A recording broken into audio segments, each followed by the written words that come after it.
morning. Thank you all for coming. Like we said, I'm going to talk to you about Atlantic sturgeon, and I'm going to focus mainly on life history, management, and research. Which way does it go? Sorry. All right. Atlantic sturgeon is in the family Accipensidae, and they have been around. There's been fossil records that go back over 200 million years ago. They are found, Accipensidae family is found only in the northern hemisphere. There are 27 species worldwide, and 3 of them are in New York waters. The lake sturgeon, which is a freshwater species. The short nose, which is considered amphidromous, which means it spawns in the freshwater area, but it moves into more estuarine, brackish water for a portion of its life history, mainly for feeding. And then the Atlantic sturgeon, which I'm going to focus on, which spawns up in freshwater, but then goes into brackish and marine waters for most of its life history. You can see the sturgeon here. Sturgeons in general are more elongated fish. They have a heterocercal caudal fin, which means the top lobe is 2 to 3 times longer than the bottom lobe. An interesting part of sturgeon is the fact that they don't have scales, but they have these 5 rows of bony plates, and they're called scutes. And we believe they're there for protection. They also have an elongated mouth, a snout with a ventral mouth, and there are barbels.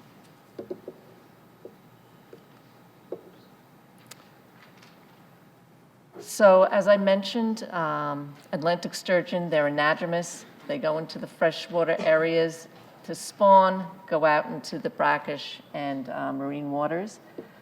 They're very large. There have been reports of Atlantic sturgeon up to 14 feet long in the past. In recent history, probably the largest we see is about 7 feet. They are long-lived. We believe maximum age is about 60 years old. They're late to mature, so males mature at 10 to 12 years of age, females 13 to 20. So we're basically talking human lifespans here with these fish. They're also intermittent spawners, so they spawn, we believe, maybe every 3 to 5 years. Atlantic sturgeon populations are found from the St. Lawrence River up in Canada all the way down to the St. Johns River in Florida. We believe historically that most river systems had, or at least large river systems, had Atlantic sturgeon populations.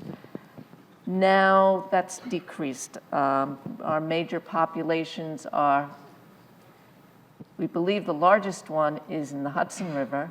We also have a population going up in the Delaware River, up in Chesapeake Bay, in particular the James River, and down in Georgia, the Altamaha River, and a number of rivers in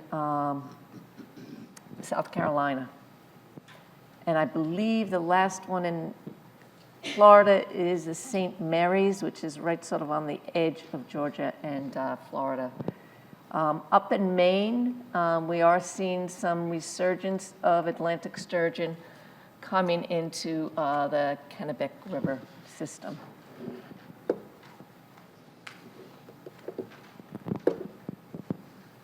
Wow, what happened to my picture? Oh, okay. That's what's going on. All right, Atlantic sturgeon has a complex life history. The adults come in to spawn in the springtime, and they come up the Hudson River in New York up into the High Park area to spawn. They lay their eggs. The eggs are demersal eggs, so sticky demersal eggs, so they settle into the cobble area. When they hatch, the young tend to stay out down in the cobbles, and that's really good protection and feed down there. As they get older, the juveniles start moving down the river into more brackish areas.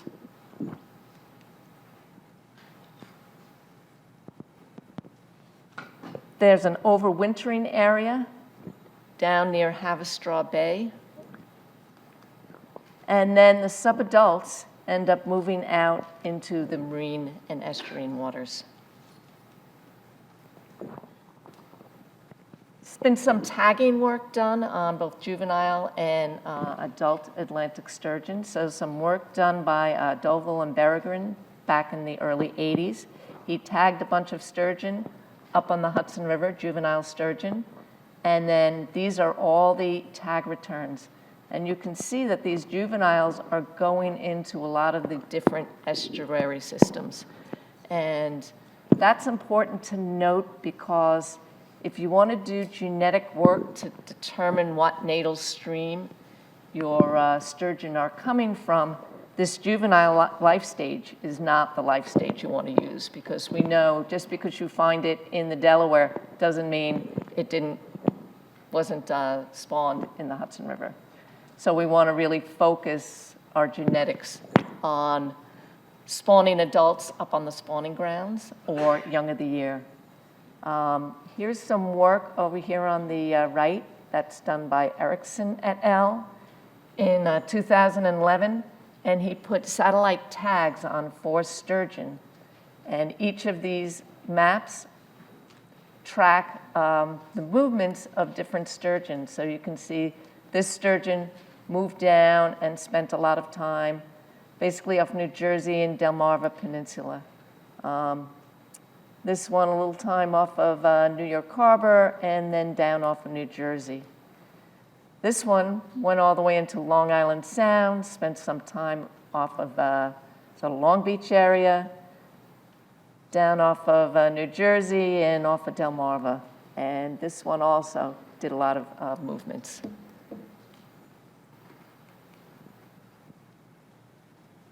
We did some genetic work done by O'Leary et al. In 2014.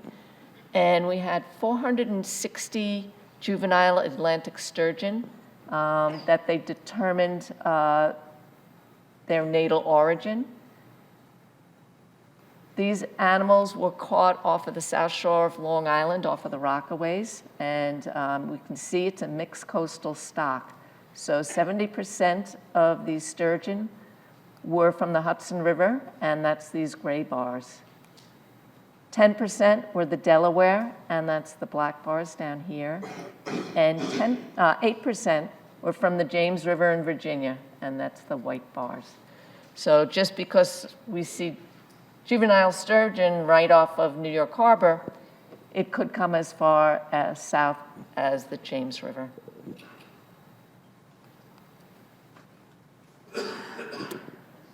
Sturgeon are benthic species, and they feed off of the bottom, and they're that sort of interesting feeding behavior.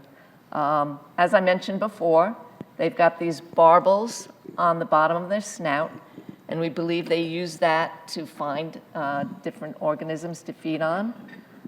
They have a circular, toothless mouth that they can actually protrude that mouth, and they use it basically to suction the food off of the bottom. And they're feeding primarily on worms, mollusks, crustaceans, and small fish. We had some work done by DeTore and Dunton in 2015 where they had taken stomach contents. How they did that was called gastric lavage, where you end up taking a tube and putting water down its mouth and into the gut and have them basically throw up their dinner. And from that, we found that the main food item was the gammarid amphipod. Next in abundance was the glycera, which is the bloodworm.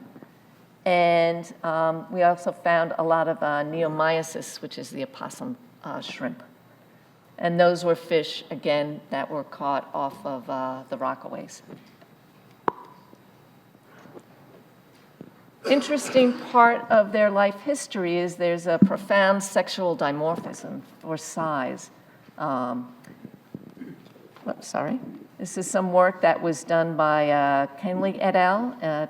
2007, and it took data from sturgeon that were caught in the Hudson River and out on the coast, some of it through fisheries that we had at the time, and also some historic data from Deauville and Berrigan. And we see up here on the top is the females, and they're getting older and larger than the males, which are down here on the bottom. Females tend to grow larger, males mature earlier, and at a smaller size than the females.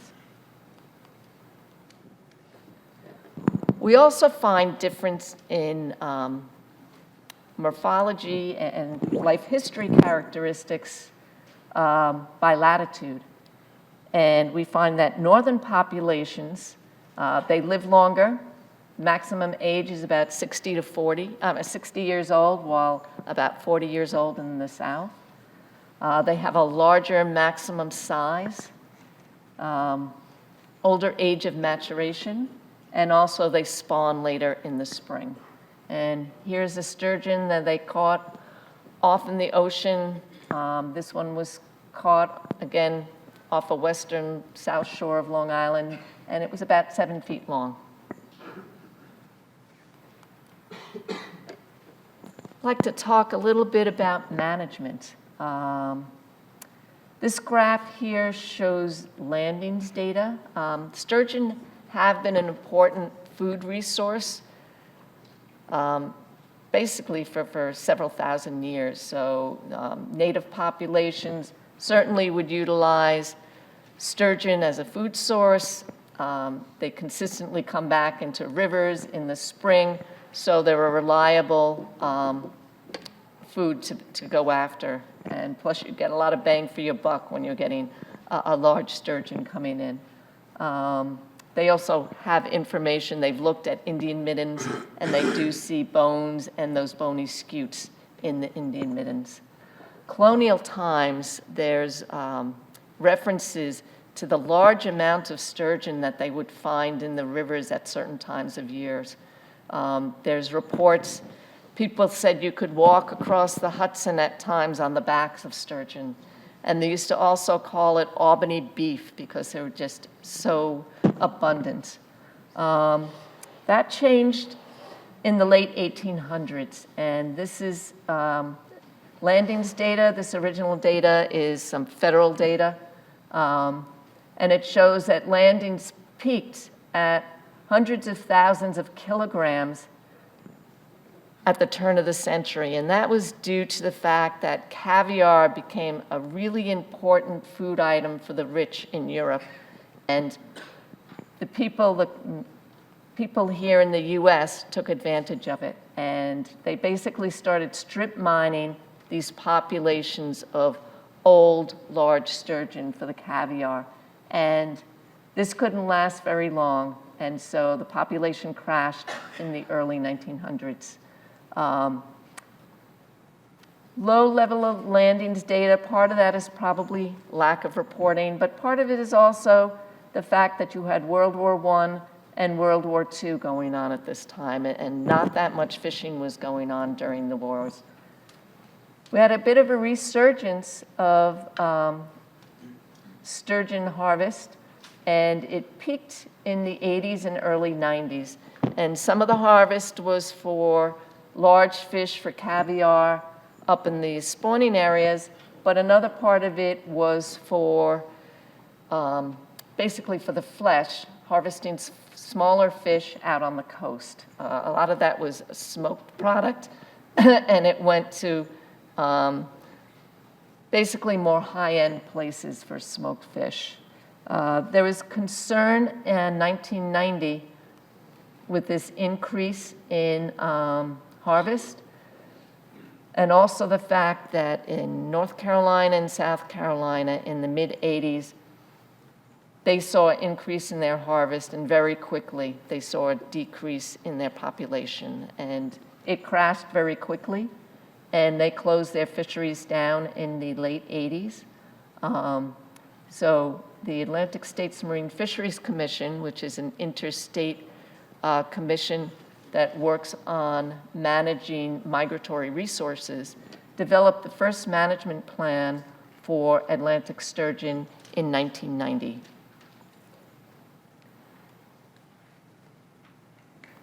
And by 1998, they had developed a harvest moratorium. I'll go into it a little more with New York. This is a New York harvest, and as you can see, it shows the same trends that we saw for the coastwide harvest.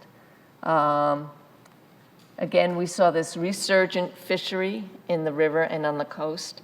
We tried to manage this fishery by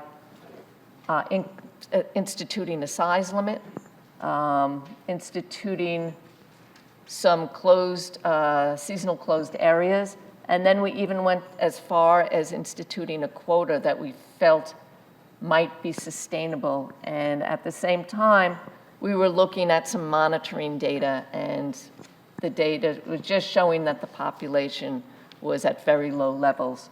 So New York decided in 1996 to close the fishery. New Jersey followed suit very quickly and instituted a zero quota, and ASMFC followed in 1998, as I showed before, closing the whole coastwide fishery. After the fact, there were two status reviews by the National Marine or NOAA Fisheries, one in 2004, where they looked at the data and they felt at that point listing wasn't warranted. They did another status review in 2012, and at that point they felt that the population was not coming back quickly enough, and they felt that we really should institute more stringent measures. At that point, they broke up the coastal population into 5 different, what they called, DPSs. So there's Gulf of Maine, New York Bight, Chesapeake, Carolina, and South Atlantic. 4 of these, New York Bight, Chesapeake, Carolina, and South Atlantic, they determined they were endangered. The Gulf of Maine stock they felt was threatened, and basically because they didn't have enough data at that point to determine whether it was endangered or not. After the fact, they ended up basically putting these same restrictions on all 5 of these areas.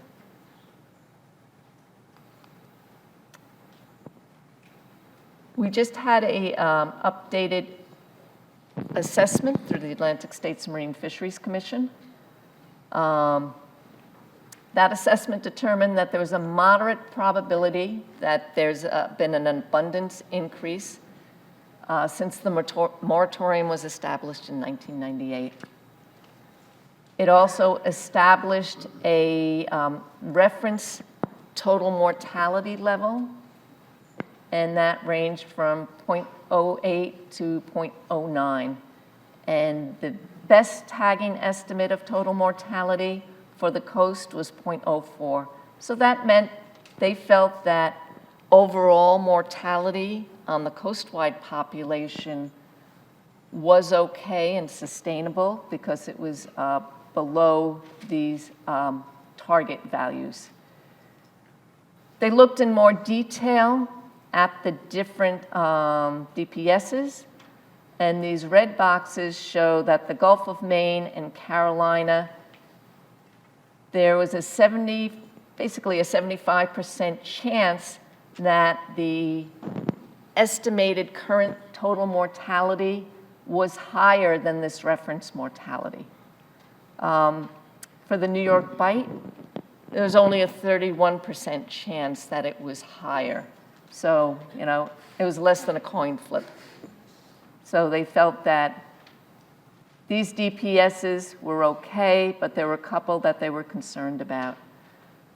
When they looked at basically your abundance threshold, they compared it to two different levels. One was the historic levels. And they felt that compared to historic values, all of the populations were still depleted at very low levels. But when you compared it to 1998, when they established the moratorium, the only population they felt there was concern was the Chesapeake Bay population, because there was only a 36% chance that that population was really above that moratorium value.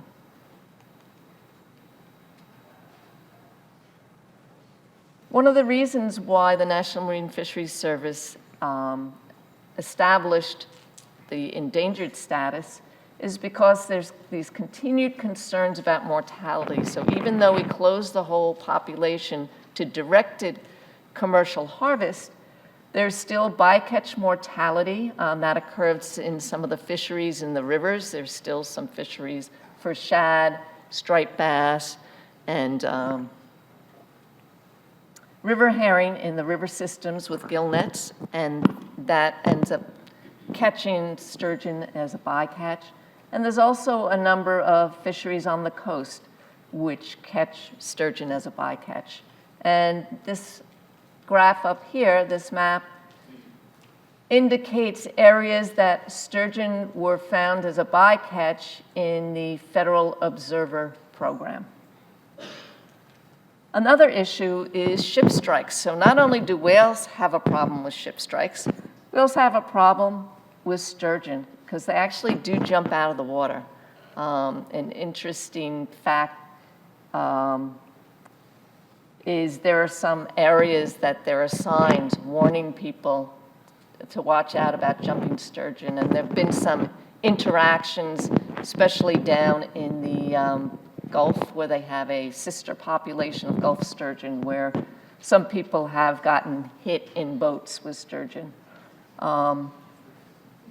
This tends to be a problem with the ship strikes in some of our more heavily commercialized harbors. So Delaware Bay in particular, especially because it's got that narrow channel and very shoal area outside the channel, they have some real issues with ship strikes. And this carcass here, I believe, was severed by a ship either hitting it or by its propeller. They are actually doing some work looking at that in Delaware Bay. And there's been concerns in some of the other major harbors like New York Harbor and down in Savannah. Another problem we see is habitat loss. Dams were certainly a problem at the turn of the century, where a lot of dams were put up with industrialization. Dredging can be an issue because, as we said, they utilize the areas up in the different estuaries, up in the river systems for spawning, and they have demersal eggs. So they would be directly impacted by that. We also have had reports that sturgeon have been sucked into some of the suction dredges. They actually had somebody who was monitoring the sand coming out of a suction dredge, and they saw sturgeon come out too. So that's something that we need to be concerned about. And pollution in general, because they're up there in these areas that has a lot of anthropogenic impacts. Some work done by Dunton et al. They looked at the observer data, federal observer data, for incidences of sturgeon being caught. And so all these black X's are all of the trips that were monitored. There's a bunch of blue dots over here, and this top one is trawl surveys. So there's a bunch of trawlers out of New Jersey who captured sturgeon while they were trawling. These green dots down here are New York trawlers. So along the coast, we're also seeing sturgeon being intercepted in trawls. And this graph here on the right, this red part is summer flounder fishery. So the majority of the intercepts of Atlantic sturgeon were in the summer flounder trawl fishery. This green, which is the next important, is the long fin squid fishery, which a lot of that's occurring in this general area.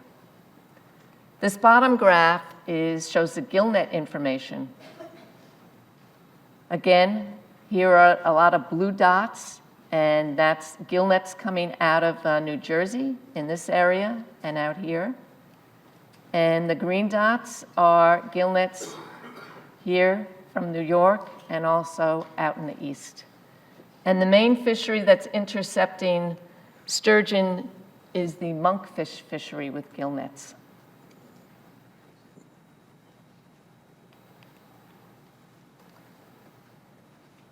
Now I'm going to transition over to some of our monitoring. I said before that we had changed regulations and eventually, instituted a moratorium because our information on the population indicated that it was at low levels.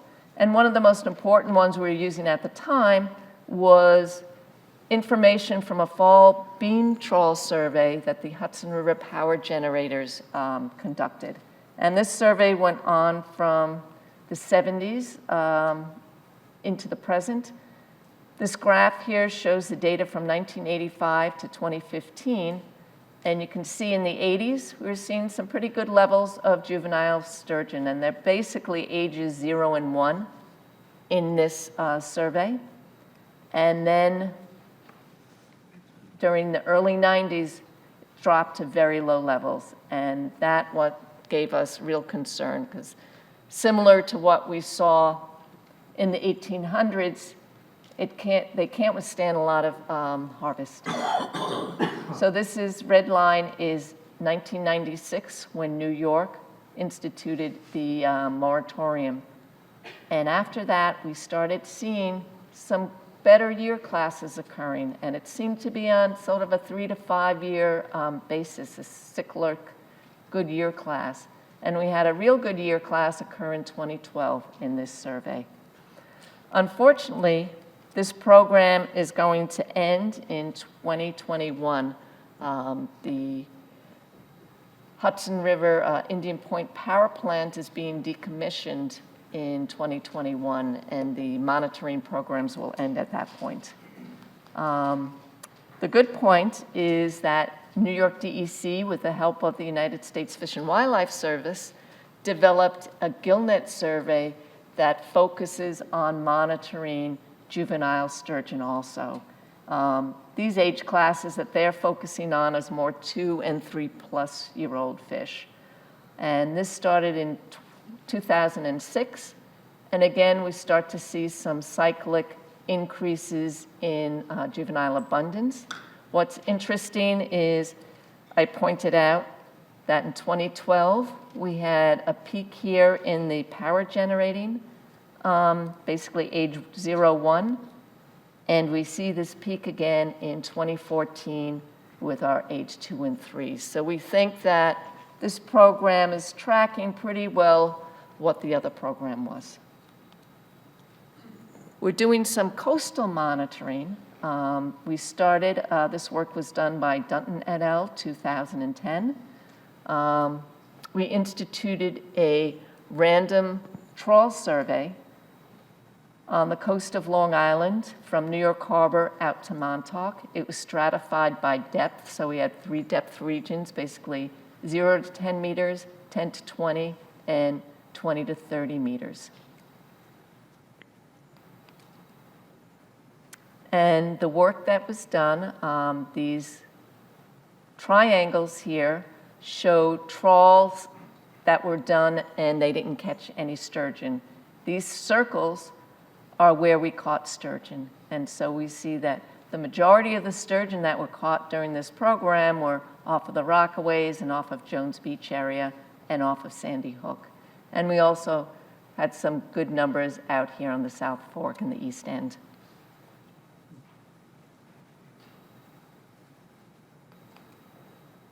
During that program, I showed these couple of real large balls here. We found an aggregation area for sturgeon. So this is just the number of sturgeon we caught in one haul. I think is about 20 sturgeon. Generally, we would catch 1 or 2 sturgeon every time we set our net. But in this aggregation area, we would get large numbers at the same time. So due to the information we got from the trawl survey, we ended up doing an acoustic tagging project. And for this, we ended up putting in some arrays over by what we felt were aggregation areas off of the Rockaways in Sandy Hook, and these gates off of Jones Beach, Fire Island, Shinnecock, and Montauk in New York, and Shark River, Barnegat, and Atlantic City in New Jersey. There were also a few arrays up in the Hudson River from other researchers. So we ended up putting out 125 receivers, and that's basically listening posts. And what we did is we put these acoustic tags into 504 Atlantic sturgeon. Most of those sturgeon were caught in this aggregation area. And we surgically implanted this small receiver tag into the belly of the sturgeon. And then if a sturgeon, that tag is continuously pinging. And when it goes by one of these receivers, the receiver picks up that information.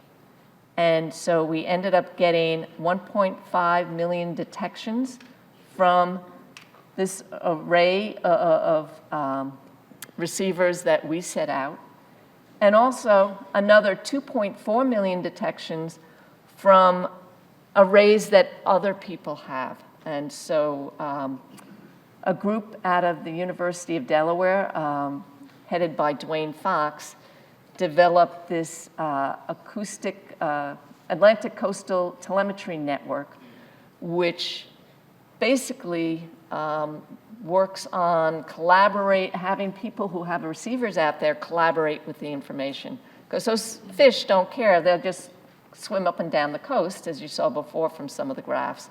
They do a lot of movement. And so we do get detections all the way up into Canada, and we actually got a detection all the way down in Florida.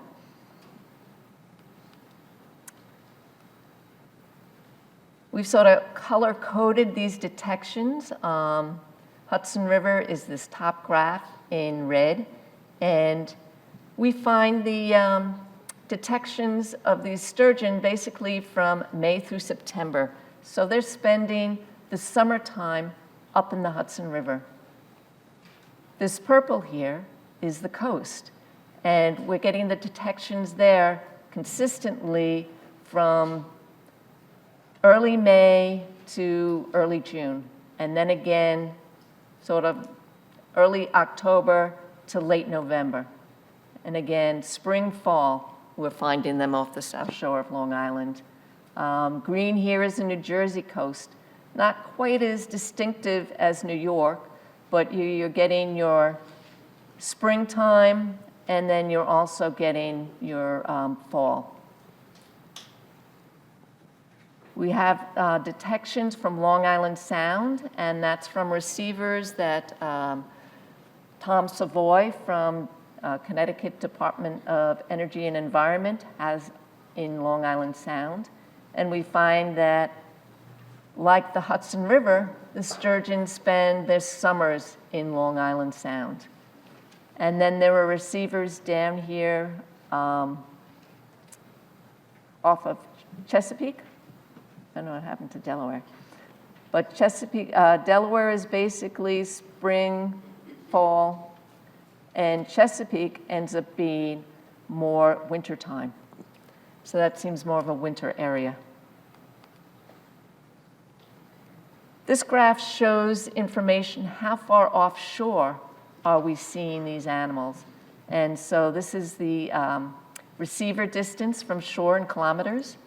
And in general, most of the sturgeon that we're getting on the receivers are within about 4 kilometers of shore. From this work, we ended up doing what's called a MultiState Model, tagging model, which basically looks at both areas and seasons and says, you know, where and when are we finding these sturgeon? And we broke up the areas into the Hudson, Long Island Sound and north, Hudson and south, and along the south shore of Long Island. And from this data, we can detect detection rates, survival rates, and transitions from these different areas. And I'm just going to focus on the survival here. What this graph shows, the red here is the temperature, sea surface temperature data. And the black here are our estimates of survival. So our estimates of survival tend to go down when sea surface temperature is going up in the spring. And our estimates of survival are high when the sea surface temperatures are decreasing in the fall and the winter. So from this data, it seems that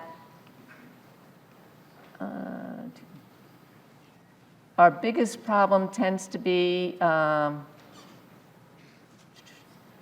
lowest survival tends to be in spring and summer when those temperatures are decreasing. And our highest survival is in the fall and the winter. So it seems that what's going on in the spring may be affecting our survival. We have some new work that's going on, and that is we ended up putting out receivers extending the acoustic gate that we had off of the Rockaways all the way out to the Empire Wind Energy area to find out, are we seeing sturgeon out there? We figured from our earlier data that we weren't going to find any sturgeon out there because we mainly caught them off of the inshore within 4 kilometers. Well, it turns out that we put these receivers out and we got 226 unique detections, which means there are 226 individual sturgeon were detected on these receivers. 155 of them in this wind energy area and 125 in the array. So our conclusion is we feel that the Hudson River population is recovering. This is based on basically the Hudson River juvenile data, which I showed you, and also the assessment. But we also think that we really need to focus on decreasing incidental mortality.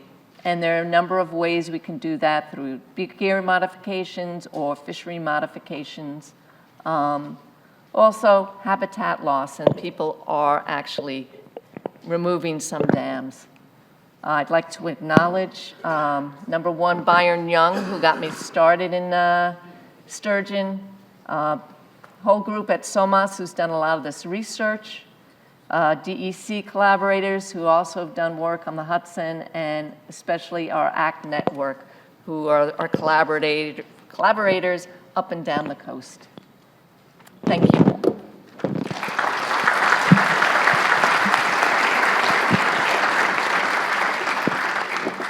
I think we have time for like one question. Okay. I'll ask that question then. This is Artie Kopelman from Cressley. The young, the newly hatched sturgeons, what are they feeding on? Do you know? Yeah, they're probably feeding on small crustaceans. Sure. So I guess and maybe small worms. They're right down there in the cobbles. So has there been any effect after the zebra mussels made their way into the Hudson, any effect above the salt wedge on the number of, or the survival success of young sturgeon, considering what those zebra mussels are filtering out of the water? I don't know that anybody's looked at that, but I would tend to say probably not, because we are starting to see larger numbers coming back and better survival, better year classes. So Okay. that to me indicates that that is probably not holding them back. All right, thank you. And I want to say that I will be here all day, so if people have other questions, please feel free to come and talk to me. Okay, thank you, Kim.